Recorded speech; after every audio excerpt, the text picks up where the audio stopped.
Imagine writing a college paper, like just a standard undergraduate thesis. That is so powerful, it actually gets used to sue New York City. Right, and actually win. Yeah, and win. Now, imagine that same person, decades later, serving as a chief judge.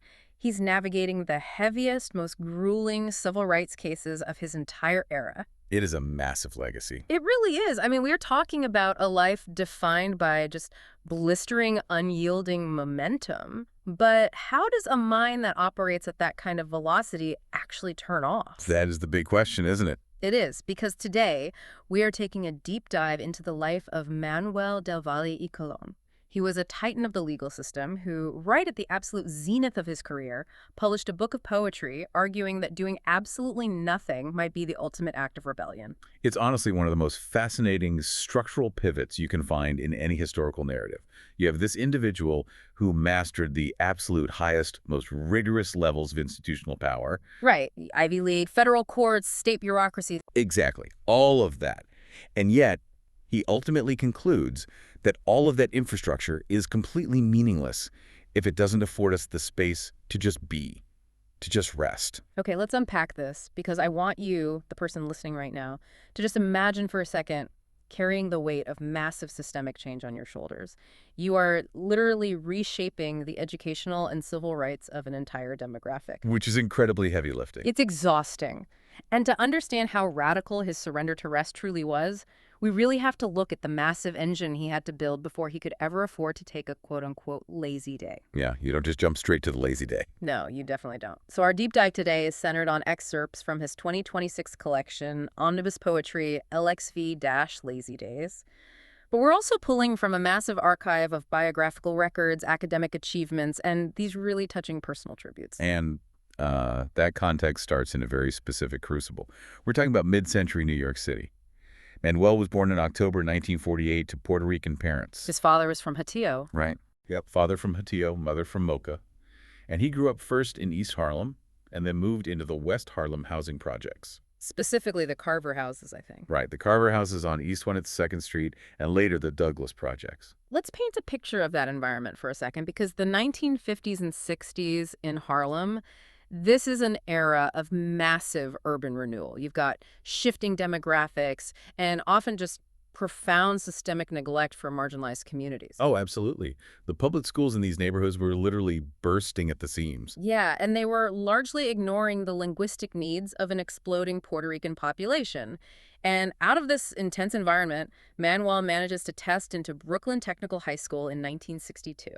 Which is really no small feat. I mean, for those unfamiliar with the New York City educational system, specialized high schools like Brooklyn Tech are legendary for their rigor. They are brutally hard to get into. Extremely. They require a grueling entrance exam. And we aren't just talking about a demanding curriculum once you're in either. We are talking about a daily, exhausting physical commute. From Harlem all the way to Fort Greene in Brooklyn, every single day. Right.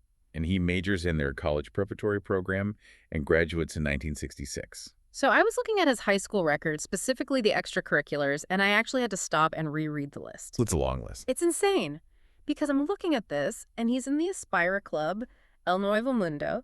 He's the manager of the fencing team. Oh, fencing team, yeah. He's in the debating society. He's on something called the polling squad, where they actually went out and did polling for New York City elections and school issues. Which is so advanced for a high schooler. Right. And he's in the Free World Club, the survey. I mean, I have to ask, is this just typical overachiever padding for an Ivy League application? Or is there a specific strategy here? Oh. Because this looks like a teenager treating high school like a training ground for a geopolitical summit. It totally looks exactly like resume padding until you look at who he was doing it with and how he was doing it. He wasn't just showing up to these clubs to get a nice photo in the yearbook. So he was actively running them. He was actively organizing. He was elected Issues and Actions chairman of the Aspira Clubs Federation. And this is crucial because Aspira wasn't just an after-school hangout to eat snacks. It was an incubator for Puerto Rican leadership. Wow, okay. The people running it were actively training teenagers in the actual mechanics of civic engagement. Right, so they weren't just learning civics from a textbook. Far from it. I mean, he was being mentored by titans of community organizing, people like Antonia Pantoja, who was the legendary founder of Aspira. Oh, wow. Yeah. And Yolanda Sanchez, who was running the East Harlem Tenants Council. Izara Santiago. These are people who were literally fighting the city for basic rights, day in and day out. And they were bringing teenagers like Manuel right into the trenches with them. Exactly. So when he is on that polling squad you mentioned, he's actually learning how data translates into political leverage. Ah, that makes so much sense. When he's in the debating society, he's learning how to articulate a defense for a marginalized community. It's all highly strategic training. He's building an arsenal. That is wild. And his peers completely recognized it, too. There is this massive block of yearbook quotes from his 1966 graduating class that we have in the source material, and reading it is just a trip. They knew exactly what he was going to become. They really did. I mean, teenagers usually write things like, have a great summer or stay cool, don't ever change. But the expectations placed on this kid are astronomical. They view him through a lens of almost historical inevitability. Exactly. Listen to some of these. Someone writes, quote, to an amateur historian. Another says, to one of America's future historians. Somebody else writes, lots of luck, Congressman. Congressman, yeah. And my personal favorite, one kid just writes, may you be involved in a historical cataclysmic occurrence. That is incredibly intense for an 18-year-old. What kind of pressure is that? May the gods fight at your shoulder. Keep those brain cells jumping. Even the fencing team manager role gets a shout out. When you are a teenager from the projects and your peers are predicting your future as a congressman or a historical force of nature, that sets a really intense baseline for your life. It really does. And the thing is, he doesn't shy away from that baseline at all. He actually accelerates right into it. It leans in. Heavily. So following high school, he is selected as one of only 47 students nationwide for a postgraduate year at the Yale Transitional Year Program in 1966. Just 47 kids in the whole country. Right. And this is a highly selective initiative designed specifically to bridge the gap between talented minority students and elite universities. It basically serves as the springboard that launches him into a collegiate career that is just breathtaking in its audacity. This brings us to a phase of his life that I found completely mind-boggling, because you have this kid from the Harlem Projects who suddenly gets access to the Ivy League and its equivalents. Right. And the traditional narrative, or at least the expected behavior, is that you get in, you keep your head down, you assimilate, and you express gratitude for being allowed in the room. But Manuel walks in and immediately starts remodeling the building. He essentially engages in institution building right from day one. Yeah. After the Yale program, he enters Wesleyan University in the fall of 1967. There's this fantastic historical record from Jose M. Dissous that points out Manuel, quote-unquote, took Wesleyan by storm. Took it by storm, yeah. Dissous documents how Manuel, as a literal freshman, puts together a proposal, secures faculty and administrative support, and gets the university to acquire a major grant from the Ford Foundation. Wait, let's pause here. Let's explain the mechanics of this. How does an 18-year-old college freshman secure a Ford Foundation grant? That's unheard of. What is the socio-political climate that even makes this possible? Because I remember being a freshman, and most freshmen are just trying to figure out where the dining hall is or how to do their laundry. Well, you really have to look at the year. It's 1967. The civil rights movement is peaking. Right. Elite institutions like Wesleyan are feeling immense societal pressure to diversify and engage with minority communities, but they frankly lack the internal blueprints to do so. They just don't know how to change. They want to look progressive, but they have no idea what they're doing. Exactly. Manuel walks onto campus, having been trained by some of the best organizers in New York City, and he essentially says, I have the blueprint. I have the network. You have the money. Let's build it. Wow. He leverages the institutional anxiety of that era into tangible philanthropic funding to host a major East Coast Latino student and faculty conference. That is brilliant. He finds the pressure point and he just applies leverage. And he doesn't just stop at the conference either. No, not at all. He uses the momentum of that conference to fundamentally alter the demographics of the school itself. He actively recruits students, paying special attention to Puerto Rican males from New York. He's literally doing the admissions office's job for them. He really is. Because of his direct efforts, Wesleyan accepted a record 10 Latino men for the incoming class of 1969 to 1970.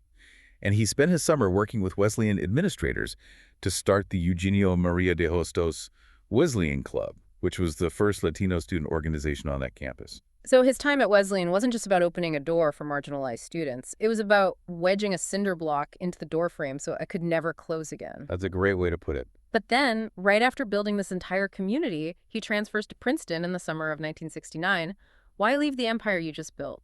Well, DeJesus's paper notes that he left because he saw Princeton as a, quote, fantastic opportunity at a school with greater resources. Oh, so he's upgrading. Exactly. He wasn't abandoning his project at all. He was scaling up his operation. At Princeton, he majors in history, Latin American studies, and Afro-American studies.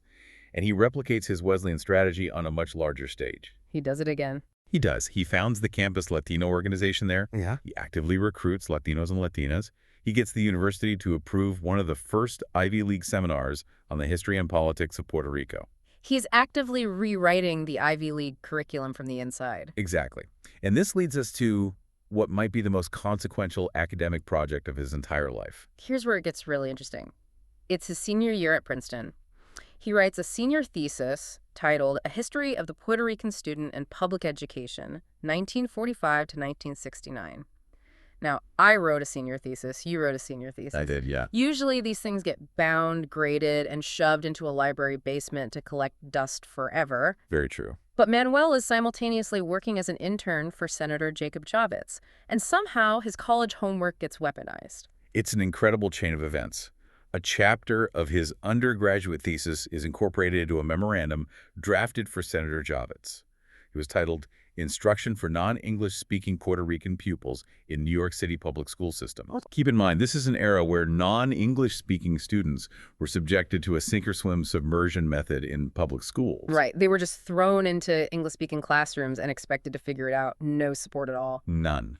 The educational outcomes were completely disastrous. So this memo, which is built on Manuel's thesis, makes its way into a United States Commission on Civil Rights hearing in 1972. Yes. And then, and this is the absolute kicker, it becomes the foundational framework used by the Puerto Rican Legal Defense and Education Fund to draft a landmark civil rights complaint against the Board of Education of the City of New York. The famous Aspira versus Board of Education case. Yes.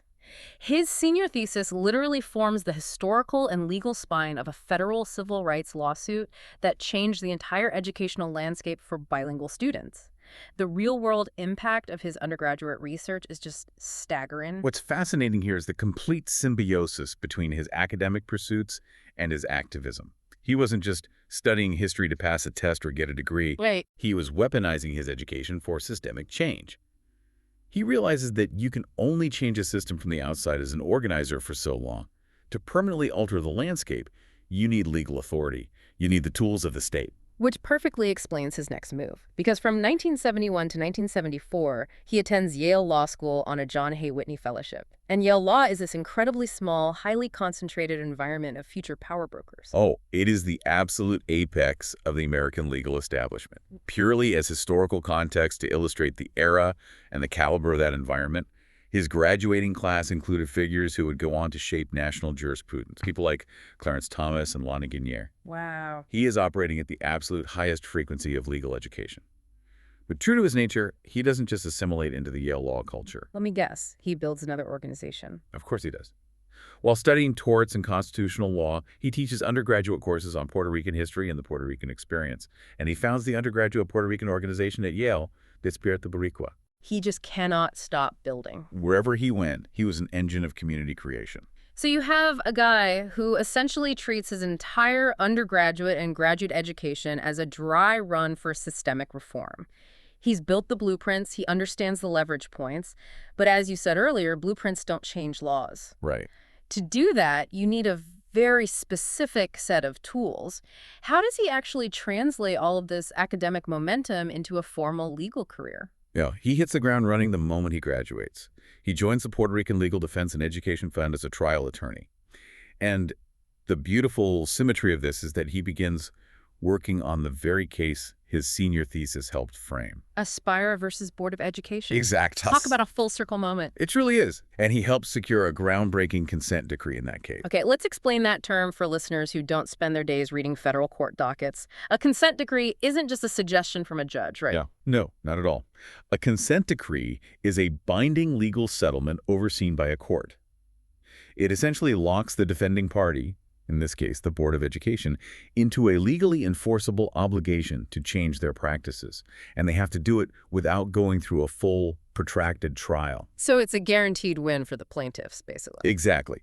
Manuel and his team locked the city into providing bilingual education for limited English-speaking children. It was an ironclad mandate. And he also worked on another massive case, Pabon versus Levine. Right, which forced the New York State Unemployment Insurance Division to provide bilingual notices to Spanish-speaking claimants. Yes. He is literally forcing the infrastructure of the state to recognize, accommodate, and respect the language of his community. I mean, think about it. If you get fired and you can't read the unemployment notice, you can't feed your family. Exactly. It's not abstract. That is heavy, heavy lifting that directly impacts survival. And his career spans across multiple massive institutions. After that, he spends over a decade as a trial attorney with the U.S. Department of Labor. He secures a Rockefeller Foundation fellowship to study at the London School of Economics. Amazing. He works as an arbitrator, becomes a partner in a law firm focusing on civil and labor rights, and then inevitably he moves to the bench. He becomes a judge. But not just a judge, right? A trailblazer on the bench. From November 1991 to January 1994, he serves as the Chief Administrative Law Judge of the New York State Division of Human Rights. And he is the first Puerto Rican to ever hold that position. Which is historic in itself. So what does a Chief Administrative Law Judge actually do in the Division of Human Rights? Well, administrative law is essentially the body of law that governs the activities of administrative agencies of government. In the Division of Human Rights, his court was the primary battlefield for discrimination claims. So housing, employment, public accommodations, things like that. Exactly. As chief judge, he wasn't just ruling on cases, though. He was setting the agenda.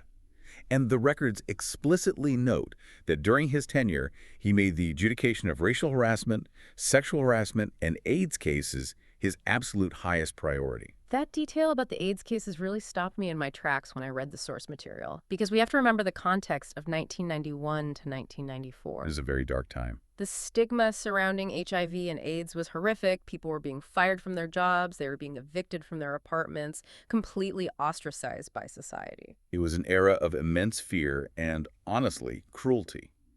Prioritizing those cases required not just legal acumen, but a deep pioneering compassion. He was using the machinery of the state to protect the dignity of people who were quite literally fighting for their lives. Yeah. And he later took that same commitment to Puerto Rico, where he served for 16 years as an administrative law judge for the Social Security Administration in San Juan. If you look at his published law review articles, they focus heavily on language rights and national origin discrimination. His entire jurisprudence was focused on expanding access, due process, and protection for the vulnerable. And alongside all of this legal combat, decades of fighting in the crunches of human rights, he never stopped being an educator and a mentor. Never. I want to look at a deeply moving tribute from one of his former students at Fordham University, Dr. Daniel Ibarrondo, because to me, this perfectly captures the invisible ripple effect of Manuel's life. It's one thing to change a law, It's another to change a mind. Barondo's story is a profound case study in the mechanics of mentorship. Ibarrondo writes about his own background in this tribute. His parents only had second-grade educations, but his mother instilled this crucial, brilliant life skill in him. She told him, quote, "Rarely do life instances and happenings require an immediate decision.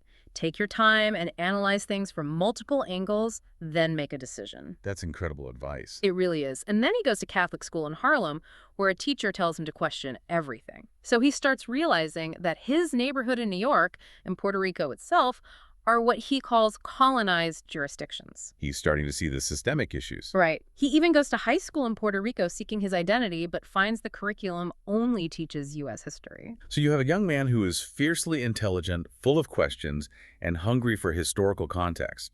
But he lacks the structural bridge to put all those pieces together. Raw intelligence is often stymied by a lack of institutional vocabulary. Exactly. He doesn't have the words for what he's experiencing. And then he meets Manuel del Valle at Fordham.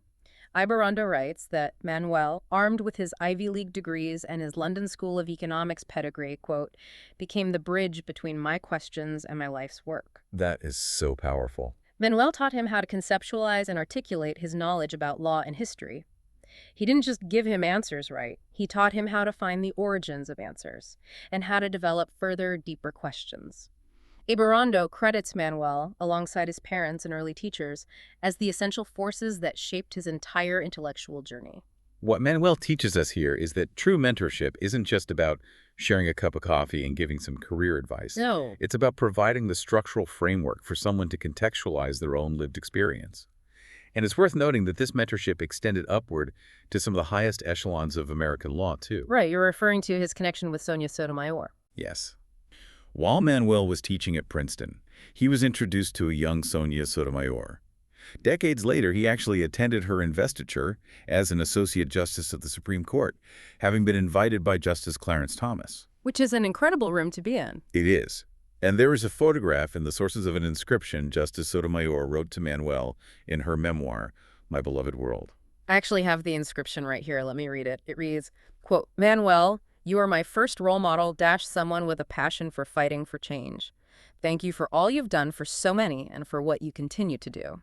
Wow. Let me ask you this. As someone who studies these kinds of historical trajectories, how rare is it for an individual to operate at the absolute grassroots level, organizing high school students in Harlem, doing community polling, and simultaneously exist at the highest institutional levels, to the point where a sitting Supreme Court justice calls you her first role model? Oh, it is exceedingly rare. Rare. I mean, usually people choose a lane. They become the outside agitator, organizing protests and challenging the system from the streets, or they'd become the inside institutionalist, compromising to climb the ladder. Right, the insider versus outsider dynamic. Exactly. Manuel del Valle y Colón refused to choose. He did both, constantly and simultaneously. He used the tools of the inside, the fellowships, the Ivy League degrees, the judicial gavels, to pry open doors for those on the outside. Every single action we've discussed so far is defined by intense, unyielding effort for others. Which brings us to the grand pivot. Because having painted a picture of a man whose resume reads like a relentless burning engine of productivity and social justice, we now have to look at the primary focus of our deep dive. His poetry. His poetry, and specifically the philosophy he lays out regarding lazy days. Yes. Yeah. Alongside his legal career, Manuel is a deeply prolific poet. He's the author of 65 volumes of the Omnibus poetry series. 65 volumes. 65. And this isn't just a casual weekend hobby for him. He is a lifelong learner of Chinese, Thai, and Japanese. He actually credits these languages with fundamentally expanding his linguistic, cultural, and spiritual vocabulary. That makes sense. Different languages frame the world differently. Exactly. They deeply inform the lyrical precision and the philosophical depth of his work. And Volume 65, which was published in April 2026, is titled Lazy Days. We actually get the title presented in English, Chinese, Japanese, and Thai in the text. And the dedication of this book is essentially a thesis statement for the rest of his life. It really is. Let me read it. The book is dedicated, quote, to all those who have forgotten what it is to take a day off for no particular reason except to enjoy the day, and for all those who have never forgotten to reassure lazy days amidst the demands of modern urban society. So what does this all mean? That's a big question. I want you, the listener, to reflect on your own relationship with productivity for a second. Why does doing quote-unquote nothing often feel like a sin? Why do we feel this crushing guilt when we aren't producing something? If we connect this to the bigger picture of his life's work, it becomes incredibly profound. For a civil rights warrior who has spent decades fighting the machinery of the state, rest is not a weakness. No. It is not an abdication of duty at all. Rest is a rebellion. The poetry in this collection isn't just a travelogue of nice, relaxing vacations. It is a profound, searing critique of modernity. It's a critique of a society that measures human worth exclusively through the lens of continuous productivity and arbitrary quotas. When you have spent your entire adult life defending the basic dignity of marginalized people in courtrooms, maybe you inevitably realize that a core component of human dignity is the right to simply exist, without having to justify that existence through constant labor. Precisely. It's the reclamation of the self from the economy. And the opening imagery of the collection sets this scene so vividly. He writes about a calm, aqua blue sea, a sandy beach, a lounge chair. Ever perfect escape. Yeah, and he makes a very specific point to mention no cell phones and therefore no electronic interruptions.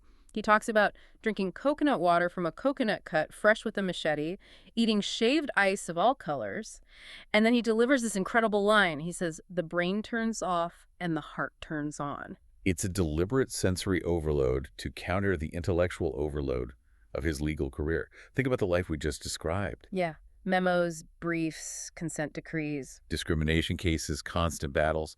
His brain was quite literally a weapon. In this imagery, He is consciously laying down that weapon. There's a fascinating tribute included in the records, written by an entity called Anonymous AI, which beautifully captures this duality. What does the AI say? The AI writes that Manuel walks with, quote, scrolls of justice in one hand and the quiet fire of poems in the other. It describes him as someone who builds bridges between the legal and the luminous. The legal and the luminous. That is a stunning phrase. It really is. And to understand how he crosses that bridge, we need to dive deeply into the specific mechanics of rest that he outlines in these poems, because he isn't just saying, hey, go take a nap. Right, it's more than that. He's providing a tactical, almost philosophical manual for repairing the soul. Let's look at the poem about the broken saucers. This is a beautiful piece. The poem advises taking your time to repair broken saucers and teacups. He meticulously describes the tactile process of it, taking one piece at a time, applying just enough glue, aligning the pieces perfectly. It's very meditative. Very. And he notes that you shouldn't worry if the repaired item doesn't look exactly like the original, because through your action, you are creating an entirely new piece of art. The poem says, you have the power to make it whole, one saucer at a time. And then he says, it is all Zen, and in this way repair your life. I read that and I immediately thought of kintsugi, the Japanese art of repairing broken pottery with gold. Oh, absolutely. The parallels are definitely there. But I also thought about the concept of finding therapy in manual, tactile tasks. When your mind is totally exhausted by abstract, high-level concepts, like arguing constitutional law or fighting systemic discrimination, the physical, concrete act of aligning two broken pieces of ceramic is deeply healing. It's right in front of you. You can see the progress. It serves as a microcosm for healing trauma. You can't fix the entire broken world at once. You can't end all discrimination in a single day. But you can glue this one cup back together. It's about returning agency to the individual in a world that often makes us feel powerless. That's beautifully said. And he also talks extensively about the luxury of play, which we so often deny ourselves as adults. We really do. There's a poem about escaping into a toy chest. He writes about finding wind-up toys, miniature horses, castles, and forts. Toys that make sounds, toys of every conceivable color. He writes, quote, have a lazy day. Play with toys of your liking. There is all the time in the world to immerse yourself. What's truly compelling here is how he explicitly contrasts this innocent, unburdened play with the rigid, soul-crushing structures of the working world. In another poem, he actually goes on the offensive against the environment that makes play feel forbidden. He calls out the corporate grind. He does. He critiques the incessant need for greater productivity. He writes specifically about supervisors who have lost their way, forgetting that humanity is primary. Right. He completely dissects the corporate mindset. He argues that these supervisors have a short-term perspective of their training that might result in a, quote, great short-term profit while risking the long-term viability of the whole enterprise. He is framing rest and play as the ultimate defense mechanism against corporate and systemic exploitation. When you play, when you engage in an activity with no rules, no metrics, and no need for perfection, you are actively rejecting what he calls the alienation of urbanity. You're taking your power back. You are stripping away the invisible shackles of your job description and societal expectations. He paints this gorgeous picture of finding sanctuary right in the middle of that urban alienation. There's a poem about walking in the rain under a clear blue plastic umbrella decorated with drawings of the sun and clouds. It's a very vivid scene. He's walking to class with a best friend, both of them wearing backpacks, and while the rest of the world is getting drenched and rushing around in a panic, they are insulated under the see-through canopy. They were discussing books, talking about their teachers, dreaming of tomorrow. He calls it finding succor and companionship. It's finding peace in the chaos. Even the mundane act of walking in the rain is transformed into a sanctuary, a micro-lazy day, if you allow yourself to just be present in the moment. And he is wise enough to acknowledge that maintaining this balance isn't always easy.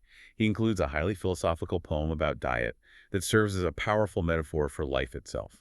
He explores the balance of bitter and sweet. The tea and the leafy greens versus the pastries. Exactly. Drawing likely from his study of Eastern philosophies, he notes the bitter things, like greens or tea, cool the body, eliminate excess heat, and satisfy the heart. Okay. Sweet things, on the other hand, like pastries, nourish the stomach and spleen. His underlying argument is that enduring the bitter makes way for the sweet. Quote, endure the hardship and reap the reward of success. So the lazy day is the sweet. Right. A lazy day, the sweet pastry, is what balances the bitter exertion of the work week. It's a necessary energetic balance for survival. But I have to challenge this concept a bit Yeah. because as I read deeper into this collection, I realized these aren't all just traditional, idyllic, lazy days sipping coconuts on a beach. No, they take a turn. There are poems in here that involve actual physical pain, injury, and trauma. Why would a man write a book called Lazy Days and include a poem about getting attacked by insects? I'm thinking of the poem about the breadfruit orchard. Ah, yes, the venomous caterpillars. Yes. He writes about harvesting breadfruit in what he calls a paradise of thorns and caterpillars. These caterpillars literally fall from the trees, release venom, and cause severe rashes and swelling all over his body. It sounds awful. He has to strip off his shirt, have a coworker treat his back with salt water, and he is forced to take a mandatory day off to let his skin recover. He's essentially forced into a lazy day by a biological attack. How does that fit the philosophy? This raises an important question about what Manuel actually means when he uses the term lazy day. We tend to think of it as a scheduled vacation, right? A choice we make for leisure. Yeah, booking a hotel and relaxing. But in his philosophy, a lazy day is simply a state of grace. Yep. It is the suspension of societal expectations to allow the body and soul to heal, regardless of how you arrived in that state. Oh, I see. In the case of the breadfruit orchard, nature forced him to stop. It forced him to sit by the river, listen to the sounds of the land from his backyard, and experience a day where his only obligation to the universe was physical recovery. So it's about mandatory healing, relinquishing the illusion of control. And he explores this idea of traumatic recovery even further with some intense character studies in his poetry.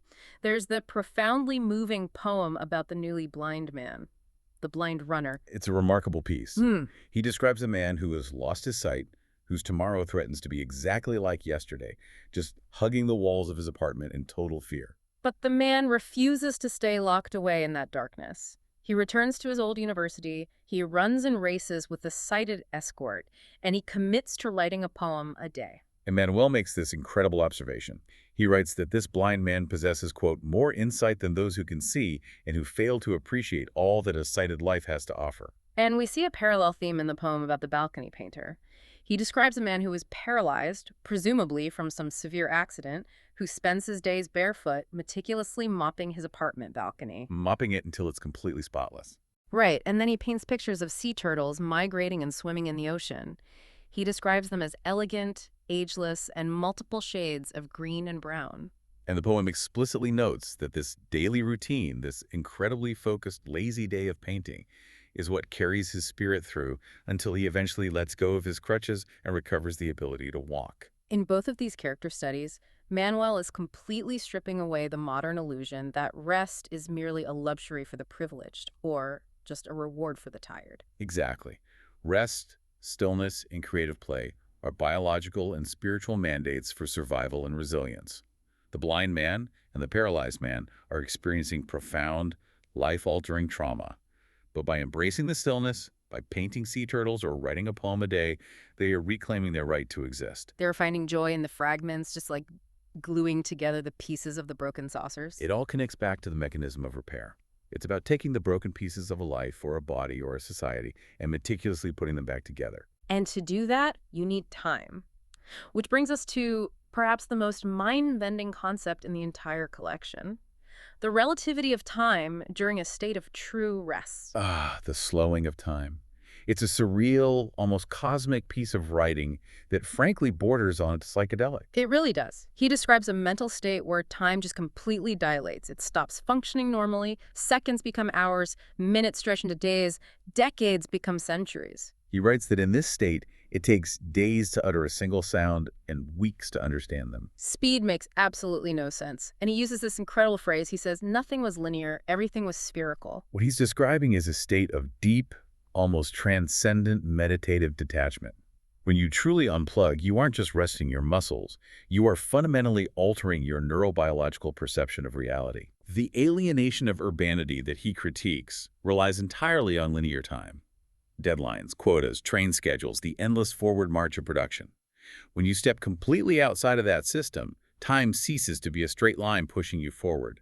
It becomes a sphere that you simply exist within.